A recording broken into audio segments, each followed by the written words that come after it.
اپنے صحابہ کے دل میں عبادت کا جذبہ پیدا کرنے کے لیے آقائے کریم رؤوف الرحیم صلی اللہ تعالی علیہ وسلم ان کے درمیان رمضان المبارک کی برکتیں بیان کرتے، رمضان شریف کی فضیلتیں بیان کرتے، رمضان المبارک کی اہمیت بیان کرتے۔ ایک مرتبہ اللہ کے محبوب مصطفیٰ جان رحمت صلی اللہ علیہ وسلم فرماتے ہیں، اے میرے صحابہ، اب تم پر ایک ایسا مہینہ جلوگر ہونے والا ہے کہ جس کی پہلی رات کی شان یہ ہے، جس کی پہلی رات کا مقام اور مرتبہ یہ ہے کہ جب ماہ رمضان کی پہلی رات آتی ہے تو آسمانوں کے دروازے کھول دیے جاتے ہیں، جنت کے دروازے کھول دیے جاتے ہیں، جہنم کے دروازے بند کر دیے جاتے ہیں، اور عرش کے نیچے سے ایک ہوا چلتی ہے، اور وہ ہوا جب رحمت کی ہوا چلتی ہے تو اللہ اس رات اپنے بندوں کو پیار کی نظر سے دیکھتا ہے، محبت کی نظر سے دیکھتا ہے،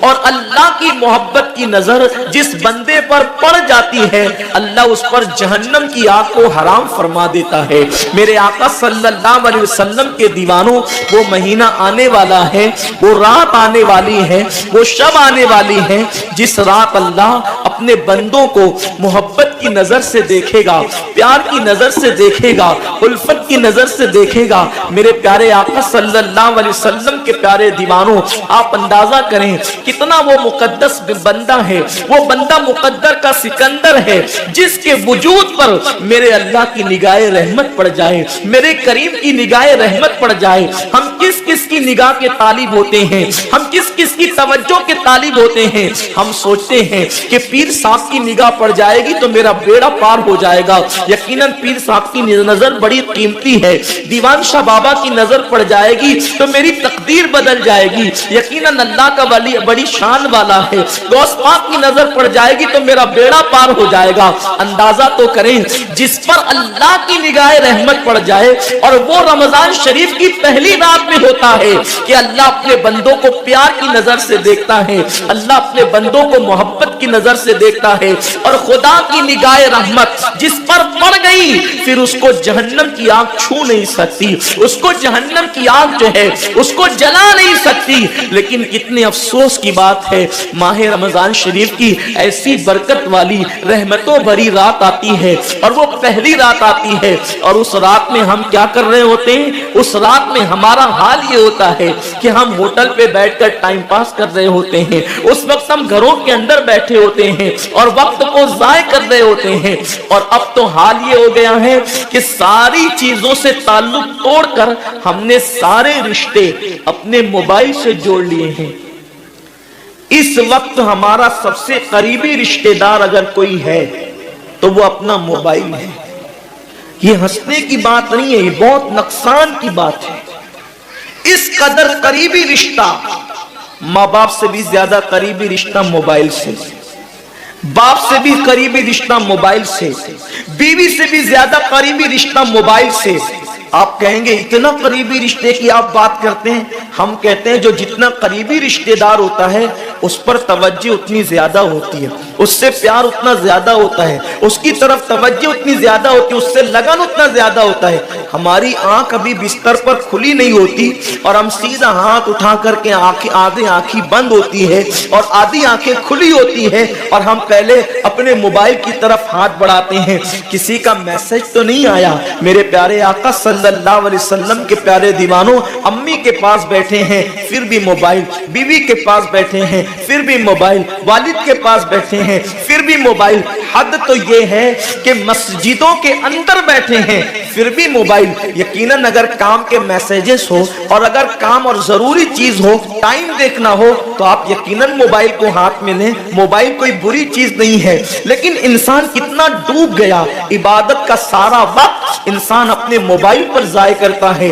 وقت کی قلت، انسان بار بار شکایت کرتا ہے وقت کی قلت دامنگیر ہے، ٹائم میرے پاس نہیں ہے، وقت میرے پاس نہیں ہے، میں بہت مصروف ہو گیا ہوں، میں بہت بزی ہو گیا ہوں، لیکن اس کو دیکھو کہ رات کے 2-2 3-3 بجے تک کے آن لائن رہتا ہے بلا ضرورت ہے تو کوئی بات نہیں، بلا ضرورت میرے آقا صلی اللہ علیہ وسلم کے دیوانوں، موت کی تلوار ہمارے سروں پہ لٹک رہی ہے اور ہمیں جلد سے جلد موت کی تیاری کرنا ہے۔ صوفیہ فرماتے ہیں جیسے سورج غروب ہونے والا ہوتا ہے تو کسان نظر سورج پر رکھتا ہے اور جلدی جلدی کام نپٹانے کی کوشش کرتا ہے، اس کو یاد ہے یہ بات، اس کے ذہن میں یہ بات کہ آج کا سورج غروب ہونے سے پہلے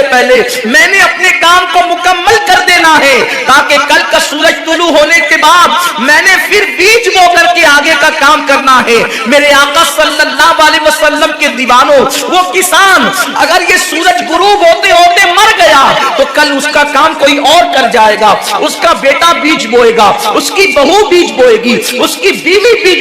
بیج بوئے گی، اس کے رشتہ دار بیج بوئیں گے، لیکن یاد رکھنا اگر دنیا کے اندر ہماری زندگی کا سورج غروب ہو گیا تو پھر نیکیوں کا بیج ہماری جگہ کوئی نہیں بو سکتا۔ اللہ رب العزت نے کبھی ماہ رمضان کی شکل میں، کبھی شب برات کی شکل میں، کبھی شب قدر کی شکل میں، کبھی اللہ اکبر ماہ شعبان کی شکل میں، کبھی لیلۃ البراء کی شکل میں، کبھی شب معراج کی شکل میں، کبھی لیلۃ الجمعہ کی شکل میں، یہ حسین قیمتی لمحات ہمیں اس لیے عطا فرمائے ہیں کہ میرے بندے اگر تو گناہوں کے اندر ڈوب گیا ہے، یہ مخصوص راتیں تجھے دے رہا ہوں، مخصوص دن تجھے دے رہا ہوں، ان راتوں میں میری عبادت کر لے، ان دنوں میں میری عبادت کر کے مجھے راضی کر لے تاکہ میں تیری مغفرت کر دوں۔ اور پھر رمضان شریف کی تو بات ہی جدا ہے، ماہ رمضان تمام مہینوں کا سردار ہے۔ میرے آقا مصطفیٰ کریم رؤوف الرحیم صلی اللہ علیہ وسلم فرماتے ہیں ماہ رمضان کو سارے مہینوں پر ایسی فضیلت ہے جیسے مجھ محمد کو تمام مخلوق پر فضیلت حاصل ہے۔ میرے آقا فرماتے ہیں ماہ رمضان شریف میں اگر تم ایک نیکی کرتے ہو تو اللہ تمہیں 70 کا ثواب عطا کرتا ہے، اور تمہارا خلوص بڑھ جاتا ہے تو اللہ تمہیں ایک نیکی کا 1000 عطا کرتا ہے، اخلاص اور بڑھتا ہے تو اللہ ایک نیکی پر تمہیں بے حساب ثواب عطا کرتا ہے، اس کا کوئی حساب ہی نہیں ہوتا۔ آقا کریم رؤوف الرحیم صلی اللہ علیہ وسلم فرماتے ہیں یہ ماہ رمضان کیا ہے؟ اللہ کے محبوب مصطفیٰ کریم صلی اللہ علیہ وآلہ وسلم ماہ رمضان شریف کے روزوں کی اہمیت بیان کرتے ہوئے فرماتے ہیں کہ ماہ رمضان شریف کا ایک روزہ اگر کوئی چھوڑ دے اور پھر ساری زندگی اس کے بدلے میں روزہ رکھے تو ساری زندگی کے روزے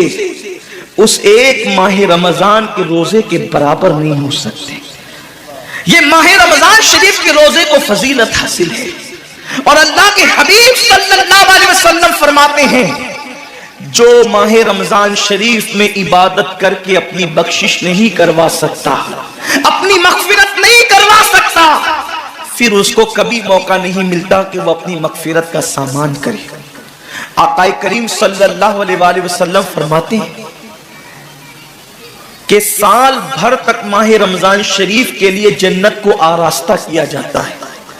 جنت کو سجایا جاتا ہے، جنت کو سنوارا جاتا ہے، اور آقا کریم صلی اللہ علیہ وسلم فرماتے ہیں بڑی بڑی آنکھ والی حوریں اللہ کی بارگاہ میں عرض کرتی ہے میرے کریم ہمیں ان کی دلہن بنانا جو ماہ رمضان شریف میں تیری عبادت کرتے ہیں، ہمیں ان کے نکاح میں دینا جو ماہ رمضان شریف کی راتوں کو جگ کر کے تجھے منانے کی کوشش کرتے ہیں۔ آقا کریم صلی اللہ علیہ وسلم فرماتے ہیں اگر کوئی بندہ ماہ رمضان میں زنا سے بچے، شراب سے بچے، جھوٹ سے بچے، کسی کو تہمت لگانے سے بچے، اور ماہ رمضان شریف کا احترام کرتے ہوئے گناہوں سے بچے تو اللہ تبارک و تعالی ہر رات کے بدلے، رمضان شریف کی ہر رات کے بدلے 100 حوروں کے ساتھ اس کا نکاح فرمائے گا۔ یعنی 30 راتیں ہیں تو 100 حوروں کے ساتھ اس کا نکاح ہوگا۔ اور آقا کریم صلی اللہ علیہ وسلم فرماتے ہیں ماہ رمضان شریف کا احترام جو کرے اور احترام ماہ رمضان میں جو لغویات اور خرافات کو ترک کر دے، جو گناہوں کو چھوڑ دے، زنا کو، شراب کو، جھوٹ کو، بہتان تراشی کو چھوڑ دے۔ آقا فرماتے ہیں اس رمضان شریف کا احترام کرنے والے کے لیے اللہ نے جنت میں ایک ایسا محل بنایا ہے، اس محل کا حال یہ ہے کہ دنیا کے سارے اولین اور آخرین، یعنی آدم سے لے کر آخری آنے والے تک، انسان تک، اگر سارے اس محل کے اندر داخل ہو جائے